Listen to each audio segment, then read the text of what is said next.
is the fifth in a series of programs I'm doing on wisdom and what famous thinkers in philosophy, psychology, religion, and literature have said about it. The last program focused on joy and where a wise person might look for joy. This program also will continue with that theme. Again, where might a wise person look for joy? First, a brief review of some of the main points I've made in previous programs on wisdom. I raised the question, how joyful, how happy can we be? And I indicated that the great thinkers are in some disagreement concerning this, so that there are optimists and pessimists among the famous thinkers. English philosopher Bertrand Russell, whom some regard as the greatest philosopher of the 20th century, was an optimist.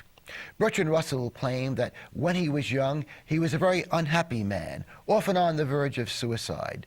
But he learned how to be a happy person.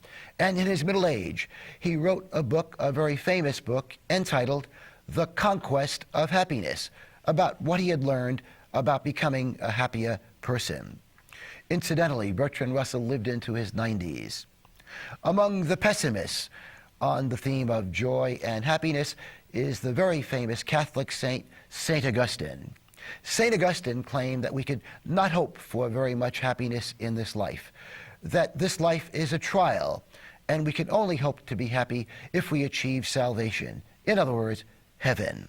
And there we would be happy, very happy, according to St. Augustine. All the great thinkers, whether they be optimists or pessimists, do agree that life is bittersweet.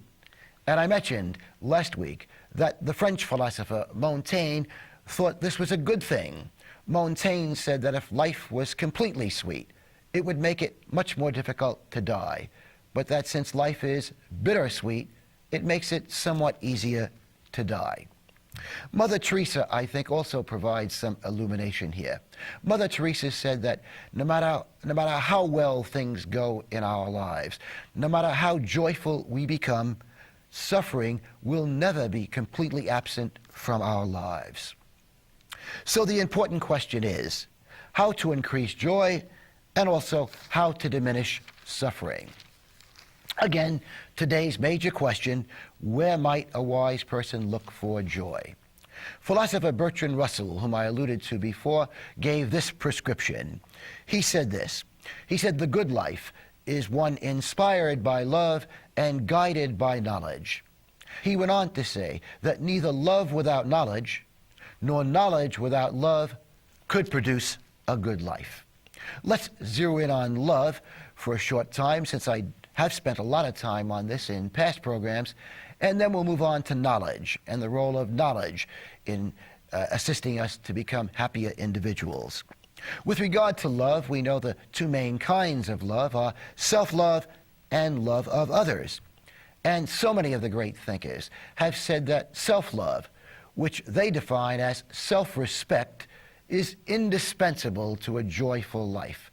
The idea is that self-respect is the cornerstone of joy. Self-respect is the cornerstone of joy. Of course, we must also try to love others.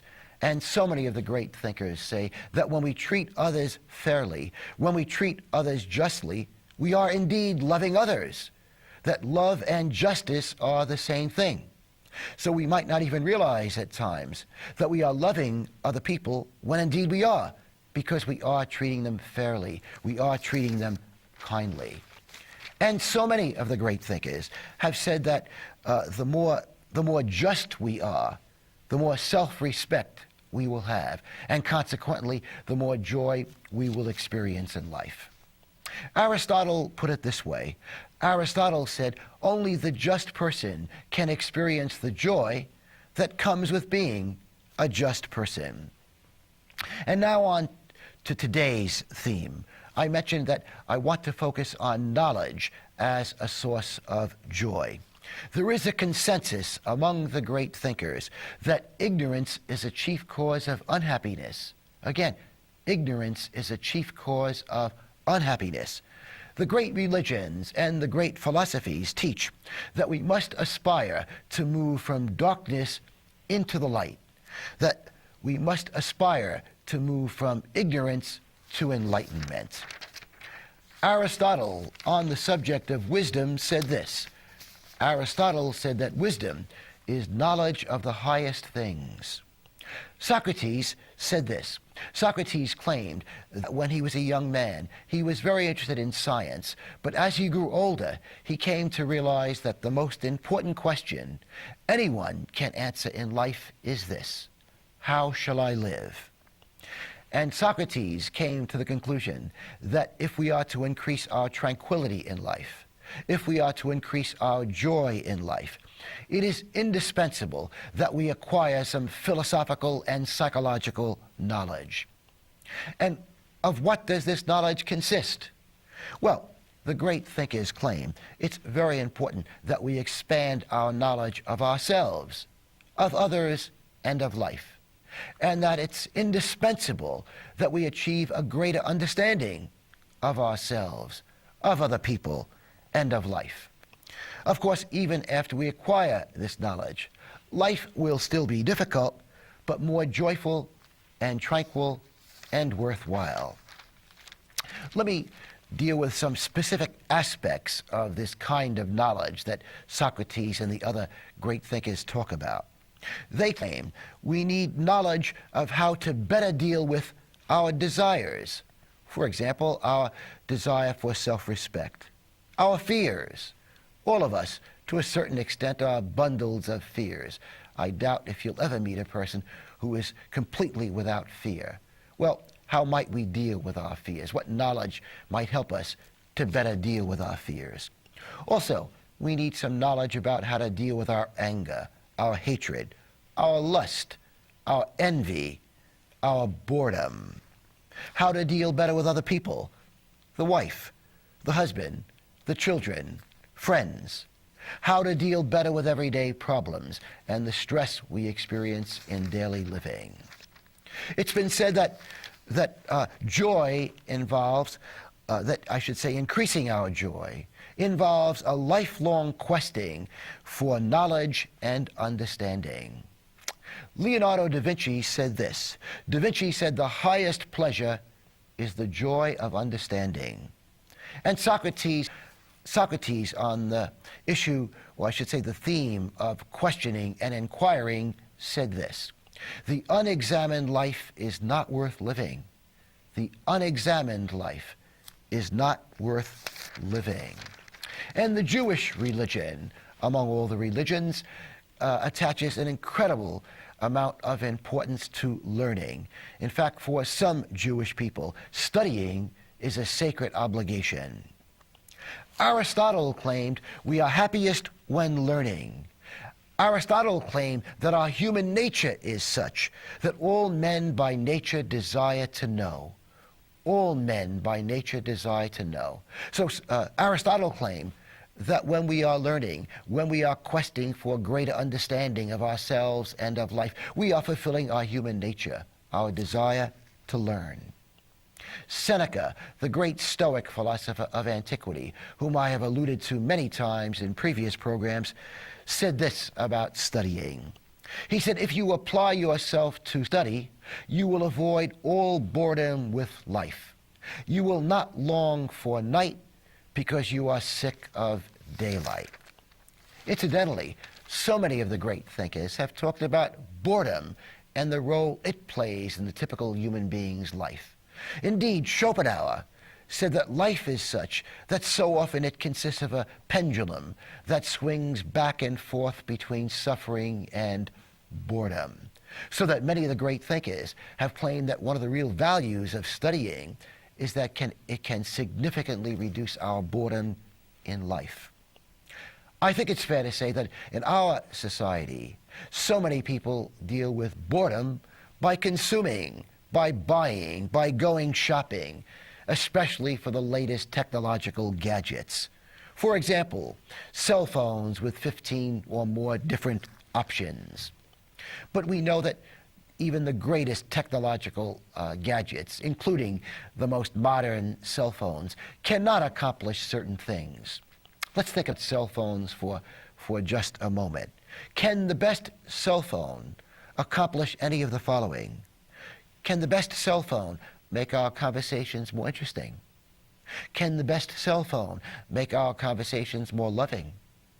Can the best cell phones make our conversations more helpful to other people? The great thinkers, I think it's fair to say there's a consensus among the great thinkers that simply amusing ourselves will not produce the kind of joy that deepening ourselves will produce. So often, people in the modern world, especially in the advanced societies, look to amusing themselves to significantly increase their joy. They look to such things as video games or 600-channel cable TV, which incidentally never seems to have a wisdom channel, or iPods, or the typical Hollywood movie featuring shootouts, murders, hot sex, and car chases. Again, there is a consensus, I think, among the great thinkers that simply amusing ourselves will never produce the degree of tranquility and joy that deepening ourselves, for example, through studying, will produce.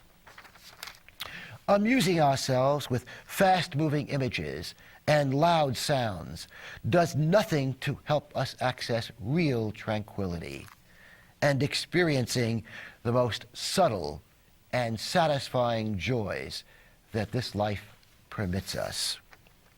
Muhammad, the founder of Islam, said some very provocative, interesting things about studying, about learning. Here are Muhammad's own words. To spend more time in learning is better than to spend more time in praying. Acquire knowledge. It is our society in solitude. It is our companion when friendless. It guideth us to happiness, and knowledge can sustaineth us in misery. Harold Bloom, the very famous Yale professor and literary critic, has said this about reading. Reading is the most healing of pleasures. He didn't say buying is the most healing of pleasures. He didn't say video games or iPods consist of the most healing of pleasures, or that a home entertainment unit is the most healing of pleasures. But again, Professor Harold Bloom claims that reading and studying are the most healing of pleasures. What do you think? A little later in this program, I'll be recommending some wisdom books. So you might want to get a pencil and paper so that perhaps towards the end of the program you might jot down the titles and authors of some of the books I'll be talking about. Freud and Socrates both agreed that greater understanding leads to more tranquility and more joy. They claimed that much pain, much of our suffering, is caused by our ignorance. They claimed that much of our pain, much of our suffering, is connected to a lack of understanding we have about so many dimensions of life. How many of us, perhaps all of us, have some ignorance about marriage and what to do to make a marriage better? How many of us have much ignorance about child raising, child rearing? How many of us have great ignorance about sex, even though we're living in a society in which sex is so much discussed? And of course, perhaps the most important topic, the topic of the good life. How many of us have some significant ignorance and have a significant lack of understanding of what really constitutes the good life? So many of the famous thinkers have said that if we want to increase our joy in life, one of the things we must do is to learn how to concentrate better. They claim that when we are in a state of concentration, a state which some psychologists refer to as the state of flow, a state in which we forget about our problems, even forget about what time it is, that this can be a very joyful experience. To be absorbed in something, to focus the mind, to engage the mind. For me, reading is probably the chief way in which I try to access a state of concentration. But I realize that many people, perhaps some of the viewers, are not into reading, that you may not have a passion for reading. Well, I think you also can still access a state of flow. You can access a state of concentration because it doesn't have to be done just through reading. You can achieve this state by listening to music that you very much enjoy, or you can do this by playing a musical instrument, by helping someone, by watching a baseball game.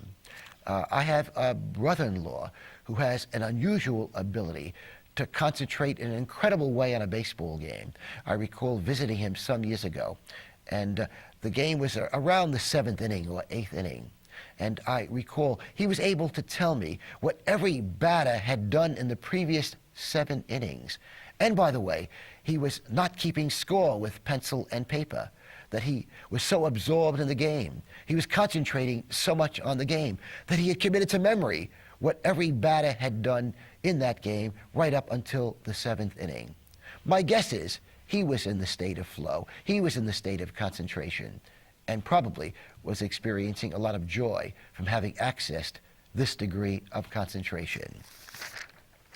Willa Cather, on this subject of accessing joy by focusing the mind, by becoming absorbed in something, said this. And by the way, this quote is on Willa Cather's tombstone. For those of you who may not know who Willa Cather is, she was a very famous 20th century American writer.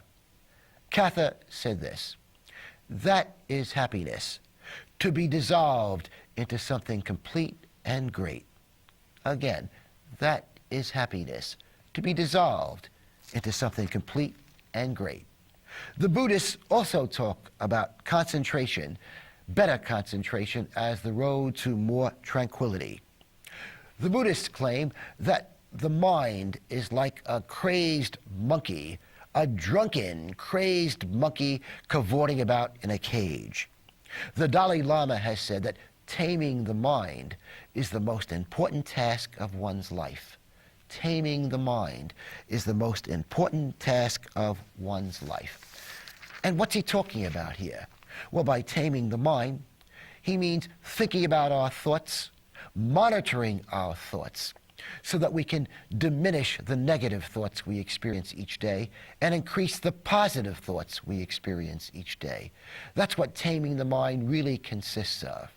Taming the mind involves monitoring our moods, for example, monitoring our anger, our anxiety, our sadness, our greed, our lust, our envy. It means being able to say to oneself, "I'm lustful right now," or "I'm angry right now, and it's causing me a lack of joy. It's causing me unhappiness." And if one can do what the Buddhists suggest, that is, tame the mind, one will come up with some antidote to that anger, some antidote to that lust, some antidote to that envy, so that one can access a positive thought and become more joyful, more tranquil. Seneca, the famous Stoic philosopher whom I allude to many times, Seneca said this: "He is most powerful who has power over himself." He is most powerful who has power over himself. Where might a wise person look for joy besides in love, knowledge, and taming the mind? Well, there is more than a consensus among the great thinkers that if we wish to become more joyful in life, we must become more self-reliant. Again, Seneca. Seneca said, "The wise person has always made an effort to rely as much as possible on himself and to derive all delight from himself." In other words, the idea is that a person must be able to enjoy his or her own company. The idea also is we should not expect too much from other people. Many people are quite self-centered, quite absorbed with themselves. Many people are so stressed out, so preoccupied with their own problems, that they really cannot expend much energy in paying much attention to other people or helping other people. We know that while other people can be a source of happiness, other people also can be a source of unhappiness. We should not place our happiness in other people's hands. We should find things we can enjoy doing by ourselves. Again, the bottom line is this: more self-reliance results in more joy. The Bhagavad Gita, very important Hindu holy book, puts it this way: for the man who delights in himself, and who is satisfied with the self, and who is fulfilled in the self, there is nothing that has to be done. He has no kind of dependence at all on any other being. Now, you might think that this idea of becoming more self-reliant is a prescription for selfishness. No, it is not. The Buddhists, the Hindus, the Christians, the great philosophers who urge us to become more self-reliant also agree that we should try to make others happy, that while trying to cultivate self-reliance, we should also, of course, always try to make other people happy, but not depend on other people for our happiness.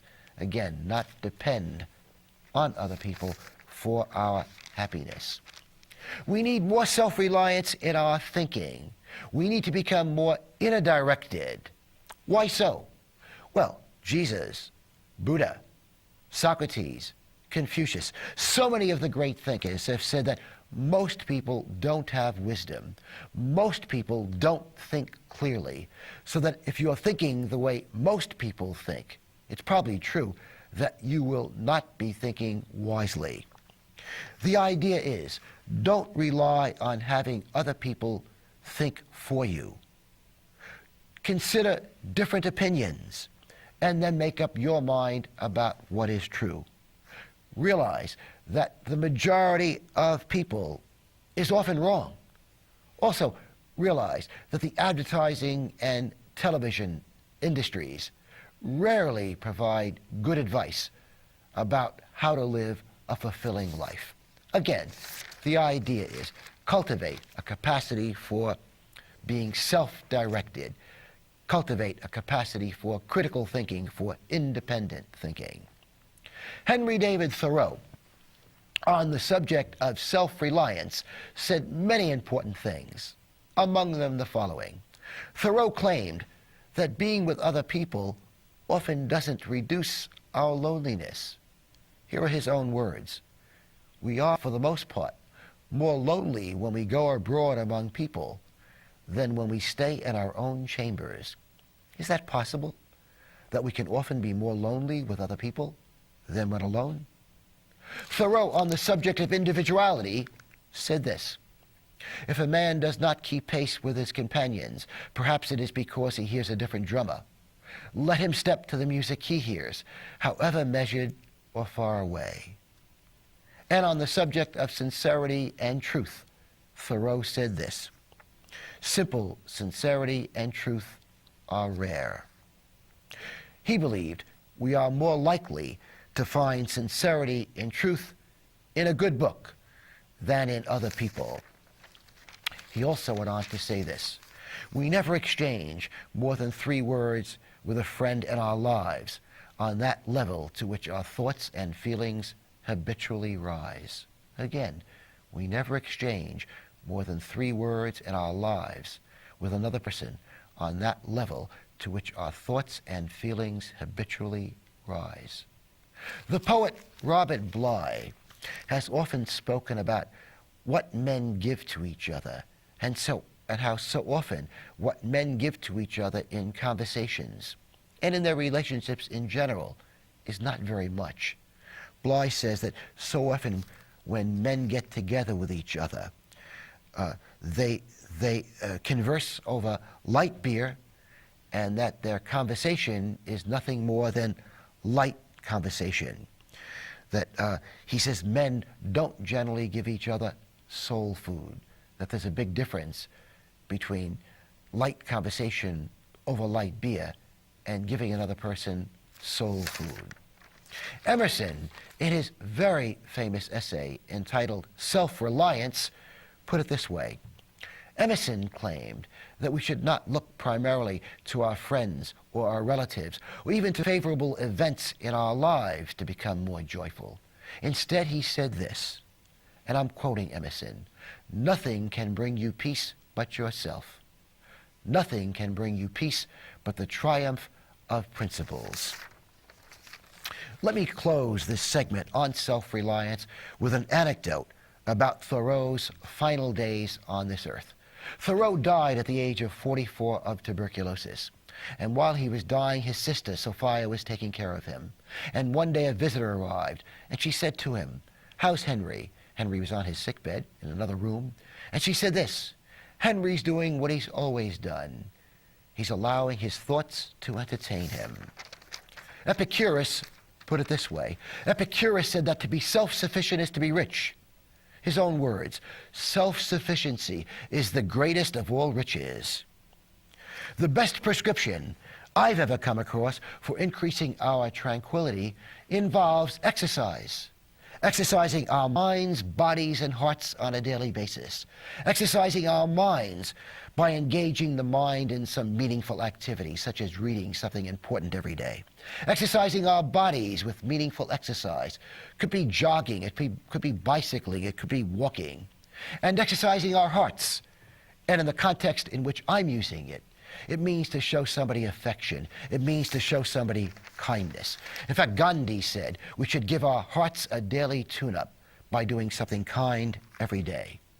Dostoevsky put it this way, "How good life is when one does something good and just." And let me conclude with a quote, another quote from, a quote from Tolstoy. Tolstoy said this, "We have assumed that we live only for our own selfish ends, and inevitably, things go ill for us." The prescription Tolstoy set out for the good life was this. He said the good life consists of knowledge, plus self-reliance, plus love, kindness, service to others. I apologize for not having the time to provide some book recommendations. I'll do this in my next program because I see I'm running very short on time. So let me end, as I usually do, with a quote from Thoreau. In Walden, Thoreau said, "To affect the quality of the day, that is the greatest of arts."